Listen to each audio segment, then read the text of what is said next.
우리는 지금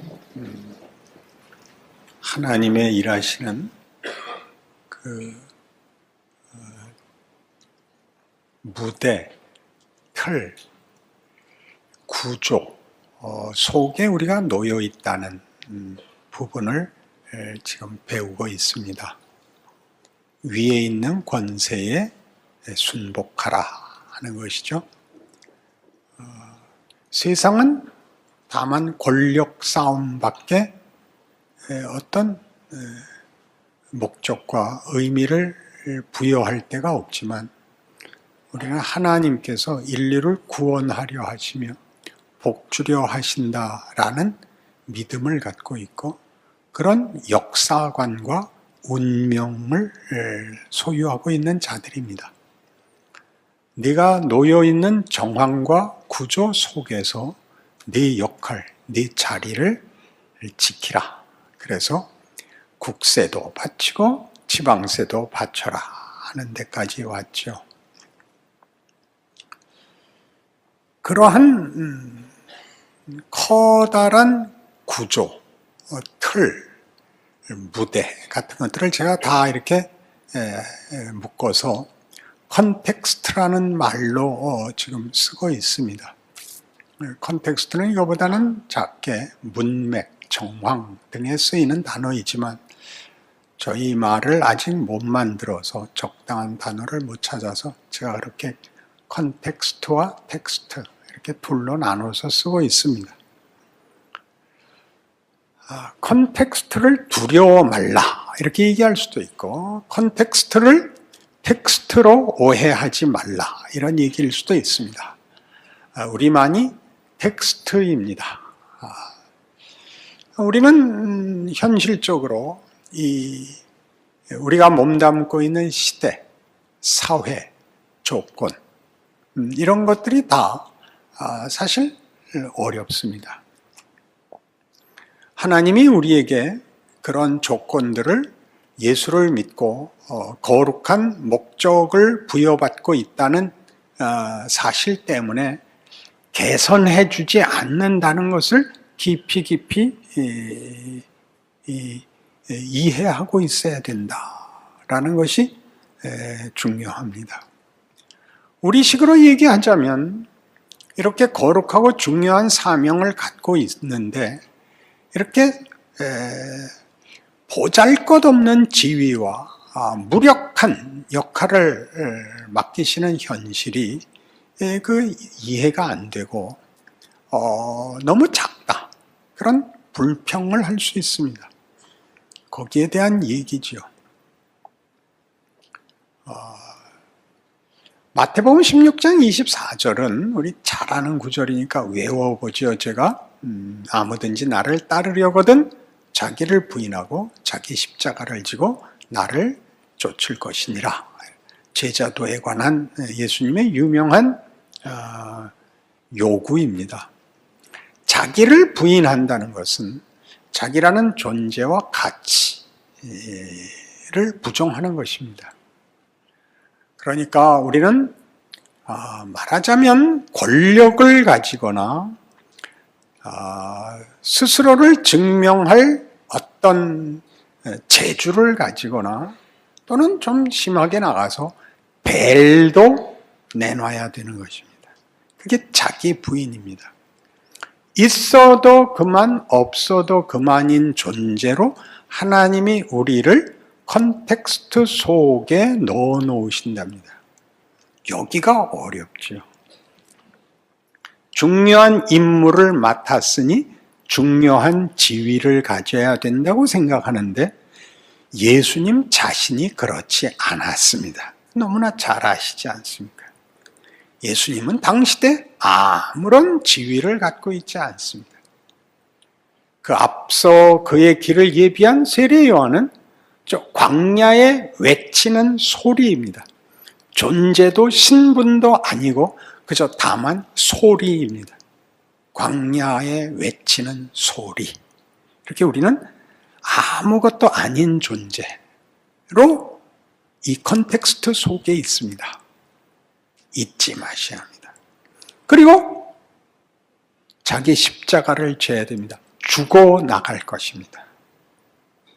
죽음의 길을, 아무것도 아닌 존재가 죽어버리면 그만인 인생을 살 것입니다. 그것이 우리가 컨텍스트 속에서 가지고 있는 지위와 역할입니다. 당연히 아멘은 안 하시겠죠. 그걸 모르면 우리는 신앙생활을 할 수가 없습니다. 왜냐하면 지금 제가 얘기한 건 여러분 모두에게 현실이기 때문입니다. 매주 와서 이건 억울합니다 라고 얘기하고 이걸 개선하고 희망에 찬 어떤 답을 얻어가려고 매일 와서 매일 그 얼굴로 왔다가 그 얼굴로 돌아가는 것입니다.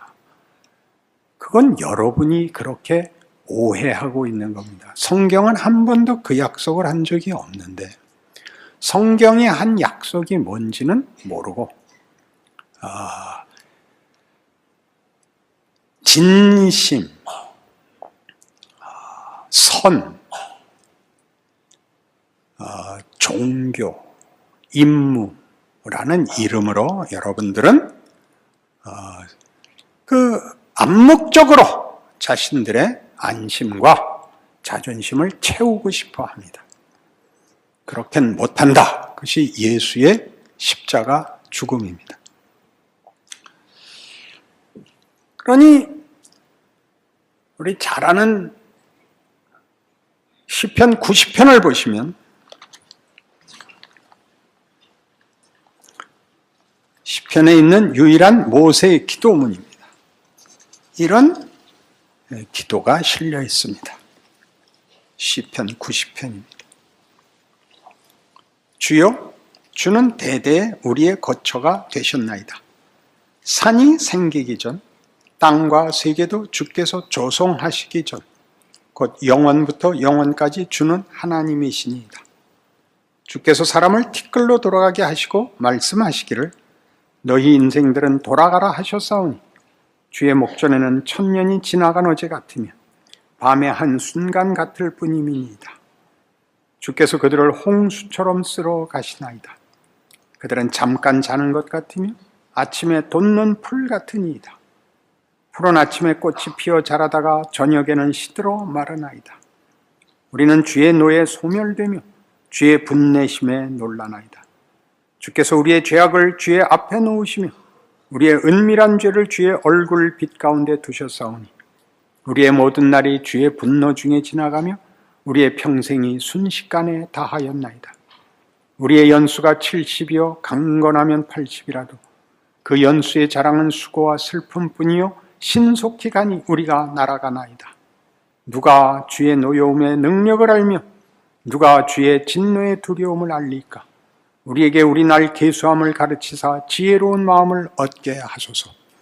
이 도대체 무슨 기도, 무슨 고백, 무슨 탄식일까요?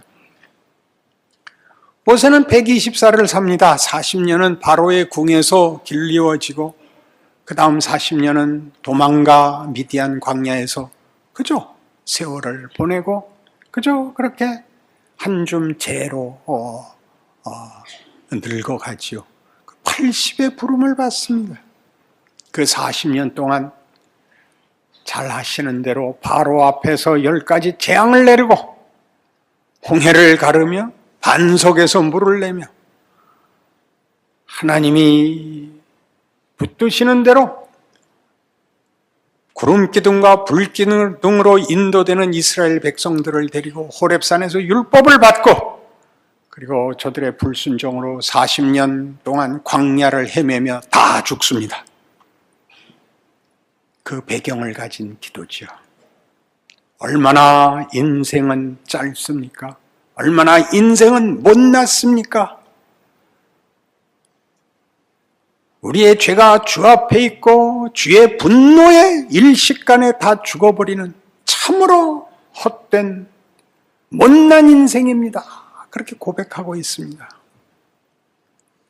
그러나 이 기도문은 그렇게 읽고 듣는 것 같이 간단하지 않습니다. 하나님 이 못난 것들을 위하여 하나님이 10가지 재앙을 베푸셨습니다. 홍해를 가르셨습니다. 구름기둥, 불기둥을 보내셨습니다. 호렙에서 만나셨고 만나를 먹여 이 40년 동안 내 발이 부르지 아니하고 내 의복이 헤어지지 아니하였다. 그것 보이셨습니다. 그런 기도죠. 이스라엘은 실패했습니다. 저들의 실패는 다만 실패일까요? 저들의 못난 것은 다만 못난 것일까요?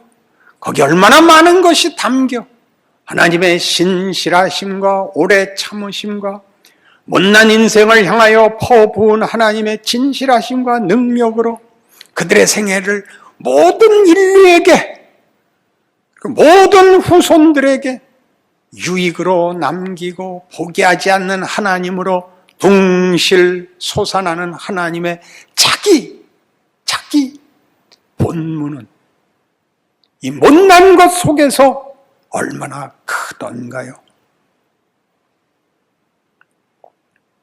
우리의 죽어가는 인생과 우리의 못나고 너무나 순식간에 지나가 버리는 인생 속에 하나님이 본문을 담으시겠답니다. 세상은 본문을 못 담죠. 마치 담아 보이죠. 문학을 보면 거기 곤혹이 있고 도전이 있고 절망이 있고 사색이 있고 감동이 있고 무슨 깊고 깊은 뭐가 있습니다. 예술을 보아도 그렇고 철학을 보아도 깊은 인간의 고뇌와 깊이를 알 수 없는 어떤 메시지들이 있습니다. 그러나 거긴 본문이 없습니다. 왜요? 본문이란 죽음을 극복해내야 되는 것입니다. 죽음에 다 굴복할 수밖에 없으면 무슨 사치를 하든 무슨 깊이를 가지든 그것은 그저 헛된 것이 되고 맙니다. 기독교만 본문을 가집니다. 부활을, 용서를, 회복을, 승리를, 영광을, 영생을 얘기하죠. 그걸 하나님이 우리 인생 속에 담으시겠답니다. 우린 그걸 모릅니다. 자꾸 컨텍스트 싸움을 하죠. 이사야 53장은 이렇게 시작합니다. 메시아에 대한 예언이죠. 메시아는 이렇게 임할 것이다. 그 모습은 참으로 놀라워서 시작이 이랬습니다. 우리의 전한 것을 누가 믿었느냐? 여호와의 팔이 네게 나타났느냐? 그런 자라나기를 마른 땅에서 나온 줄기 같아서 고운 모양도 없고 풍채도 없은즉 우리의 보기에 흠모할 만한 아름다운 것이 없도다. 예수입니다. 예수 안에 하나님이 뭘 담았죠? 세상 죄를 씻으시며 죽음으로 끝날 인생을 부활로 승리케 하시며 하나님을 떠난 폐허된 인간의 심령 속에 하나님이 찾아오사 우리와 화목하십니다. 우리의 아버지가 되며 우리는 그의 자식이 됩니다. 예수가 그걸 만드십니다. 그의 모습입니다. 우리의 전한 것을 누가 믿었느냐? 그 길을 걸어야 됩니다. 여호와의 팔이 네게 나타났느냐? 아무것도 아닌 것 같습니다. 그 길을 걸으셔야 됩니다. 하나님이 여러분을 예수 안에서 하나님의 자녀로 불러 이 세상의 조건, 현실, 구조, 틀, 배경, 무대 속에 여러분을 넣어 놓으셨습니다. 여러분만이 본문을 담는 하나님의 손길입니다. 가서 가만히 계십시오. 여러분에게 주어진 진리와 역할을 감수하십시오. 빌립보서 3장입니다.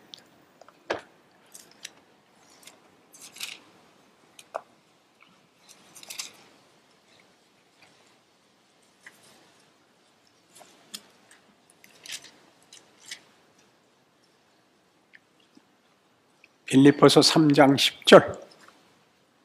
내가 그리스도와 그 부활의 권능과 그 고난에 참여함을 알고자 하여 그의 죽으심을 본받아 어떻게 해서든지 죽은 자 가운데서 부활에 이르려 하노니 내가 이미 얻었다 함도 아니요 온전히 이루었다 함도 아니라 오직 내가 그리스도 예수께 잡힌 바 된 그것을 잡으려고 달려가노라. 형제들아, 나는 아직 내가 잡은 줄로 여기지 아니하고 오직 한 일 즉 뒤에 있는 것은 잊어버리고 앞에 있는 것을 잡으려고 푯대를 향하여 그리스도 예수 안에서 하나님이 위에서 부르신 부름의 상을 위하여 달려가노라. 어떤 성취가 없습니다. 벽돌을 쌓고 해서 성취한 업적이 없습니다. 하루하루를 살라고 합니다. 난 뒤에 건 모른다. 난 오늘을 산다. 그게 무슨 말인가요? 오늘 내가 살아있음은 하나님이 오늘이라는 컨텍스트 속에 본문을 담으려 하신다. 그렇게 이해하시라는 겁니다. 내 삶이 돌아보아 무슨 가치가 있는가? 어디까지 왔는가? 그런 건 난 모른다. 하나님이 나보고 하루 살라고 했다. 그 하루는 어떤 하루죠? 여러분 평생에 겪으신 그 하루입니다. 아무것도 아닌 하루고 벼락이 치는 하루고 기가 막힌 일이 일어나고 자기의 존재감이 가장 거부당하는 날이기도 한 그 날 말입니다. 거기서 하나님이 여러분을 통하여 본문을 담으시겠답니다. 그렇게 본인을 이해하고 하루를 이해하지 못하면 세상 사람들 같이 오직 보이는 것으로 의미와 존재를 확인할 수밖에 없다면 우리는 다만 종교라는 이름으로 떼쓰는 사람에 불과해질 것입니다. 그래서 오늘 본문에 나오는 것 같이 뭐라고 되어 있었죠? 잠자지 말고 깨어 있어라. 술 취하고 방탕하지 마라가 나옵니다. 이 본문을 좀 더 확대한 것이 에베소서 5장입니다.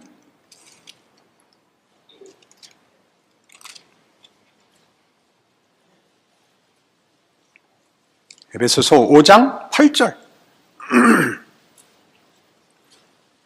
너희가 전에는 어두움이더니 이제는 주 안에서 빛이라. 빛의 자녀들처럼 행하라. 빛의 열매는 모든 착함과 의로움과 진실함이 있느니라. 주를 기쁘시게 할 것이 무엇인가 시험하여 보라. 어둠이란 뭐예요? 갈 바를 알 수 없다 이거죠. 빛이란 뭐예요? 보인다는 거죠. 보인다는 거죠. 뭐가 보여요? 여러분 인생이 존재가 뭔지 보이는 거죠. 뭘 할 수 있다고요? 세상의 도전과 시험 앞에서 텍스트를 담아낼 수 있다고요. 컨텍스트 경쟁을 하지 않는다고요. 지위를 가져야 하고 권력을 가져야 하고 능력을 가져야 하는 것이 아니라 하나님 일하신다를 아는 자의 인내와 성실과 겸손과 하나님의 일하심을 기다리는 자의 믿음이 빚어내는 깊이가 있을 것입니다. 매일 시험을 받죠. 넌 뭐냐? 왜 그렇게 사냐? 매일 현실이 우리를 와서 도전할 것입니다. 네가 열심히 예수 믿어서 얻은 게 뭐냐고, 사람들이 너를 알아주냐고 계속 시험하고 도전할 것입니다.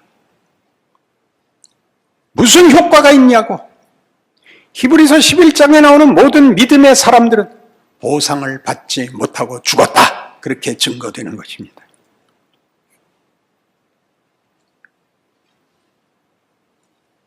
그것이 억울하면 나갔다 나중에 오십시오. 예수를 믿는 것을 스스로가 납득하여 그 인생을 살 자신이 없거든. 그러니 기도하십시오. 여러분들이 지금 늘어놓는 그 기도 말고, 컨텍스트를 완화시켜 달라는 기도 말고, 내가 텍스트를 담아내는 존재라는 그것을 감당하게 해달라고 기도하셔야 됩니다. 그래서 15절, 그런즉 너희가 어떻게 행할지를 자세히 주의하여 지혜 없는 자같이 하지 말고 오직 지혜 있는 자같이 하여 세월을 아끼라. 매일매일 여러분의 삶은 그냥 있는 게 아닙니다. 하나님 무언가 하시는 겁니다. 아직 안 보이죠. 흘려보내지 마십시오. 세월을 아끼라. 때가 악하니라. 그러므로 어리석은 자가 되지 말고, 어리석은 자란 뭐예요? 자기 역할 모르는 거죠. 자기 역할 모르는 거. 이주일 씨는 예전에 유명했던 코미디언입니다.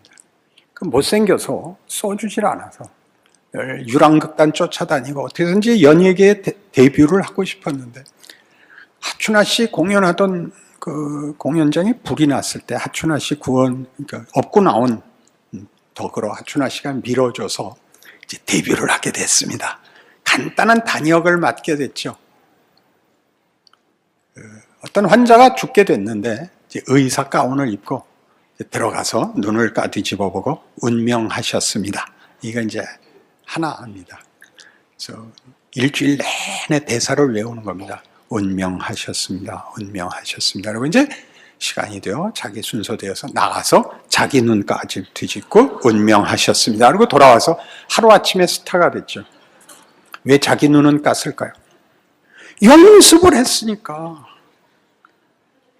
환자가 어디서 연습을 혼자 했으니까 자기 눈을 깠죠. 계속. 그러니 나가서도 그랬죠. 그리고 유명한 말을 남겼습니다. 못생겨서 죄송합니다. 이주일 씨가 그 시대에 우리에게 줬던 위로는 꽤 대단했습니다. 그가 그런 조건 속에서 스스로 웃을 수 있는 실력이 있다는 사실에 많이 위로를 받았습니다.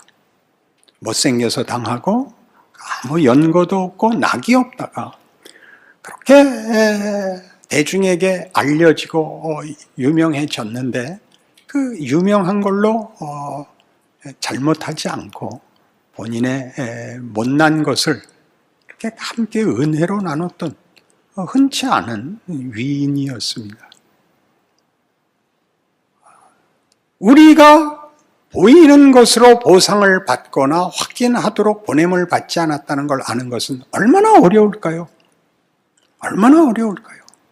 그러나 만일 그것이 어렵고 그것을 뚫어낼, 그것을 극복할, 예수 믿는다는 말을 그것으로 이해하고 있지 않다면 그것은 거짓말이 되기 때문에 짚고 넘어가야 됩니다. 여기서와 같이 18절 유명하죠. 술 취하지 말라 이는 방탕한 것이니 오직 성령으로 충만함을 받으라. 술 취하지 말라 이는 방탕한 것이란 무슨 얘기라고요? 생각 없이 넘어가지는 거죠. 세월을 떠내려 보내는 것입니다. 술 먹는 게 왜 방탕하냐? 술을 먹으면 깨어 있을 수 없습니다. 의식이, 책임이, 자기 역할이, 시간이 마구마구 지나가죠. 여러분의 인생을 마구마구 지내보내고 넋두리하고 분해하는 것으로 소비하지 마십시오. 여러분의 자금과 억울함을 그걸 품고 하나님의 일을 해야 된다는 것은 가장 큰 지위를 가지고 책임을 져야 한다고 가지는 고뇌와 같습니다. 한 인간의 가치는 자기 자신을 넘어서는 것이고 그 자기 자신을 넘어서는 것이 국가나 사회나 이상이라고 말하는 것보다 하나님을 믿는 것은 비교할 수 없이 큽니다. 하나님은 창조주시고 인격자이십니다. 우리가 하나님 없이 갖다 붙이는 가장 위대한 사람들이 붙였던 어떤 덕목들과 이상들도 애국이나 인류애나 무슨 희생이나 무슨 유익이나 이런 것들은 무인격입니다. 잊지 마십시오. 하나님을 아버지라 부른다는 말이 얼마나 큰 것인지를 이해하시고 여러분의 삶을 다 만척하고 다만 순진하고 다만 겸손하고 보다 큰 하나님의 일하심을 담아내는 인격이 되는, 여러분이 당한 현실을 인격이 감수해내는, 울고 한숨 쉬며 그러나 도망가지 않는, 그래서 하나님이 여러분을 통하여 기적을 이루시는 그 인생을 스스로에게 확인하십시오. 그 기적을 이루십시오. 어떤 조건, 어떤 시대에도 동일한 하나님의 기적을 만나십시오. 성경에서만 보는 기적이 아니라 여러분 자신에게서 보는 기적을 여러분은 생애에서 주인공이 되시고 그 주인공이 되는 그 복을 누리십시오. 기도하십시다. 하나님 아버지 은혜를 감사합니다. 우리의 인생이 녹록지 않습니다. 우리는 매일 매순간 불평과 원망이 터져 나옵니다. 억울하기 짝이 없고 그리고 이렇게 고통스러울 수가 없습니다. 성육신이 그거였죠. 십자가가 그것이었습니다. 그건 수치스럽고 고통스럽고 그리고 죽어버리는 아무것도 아닌 것 같은 길이었습니다. 거기서 하나님은 은혜와 능력과 구원과 영광과 승리로 우리를 만나 주십니다. 그 길 주께서 걸으사 오늘 우리가 있습니다. 오늘 우리가 그 길을 뒤쫓아 십자가의 길을 걷게 하사 하나님 영광을 보게 하옵소서.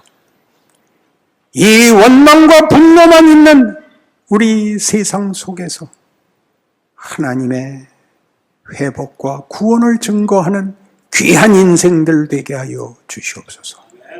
자신의 인생을 자랑하고 명예와 승리와 영광으로 살아내는 믿음의 큰 복들도 모두의 심령에 부어 주시옵소서. 예수님 이름으로 기도합니다.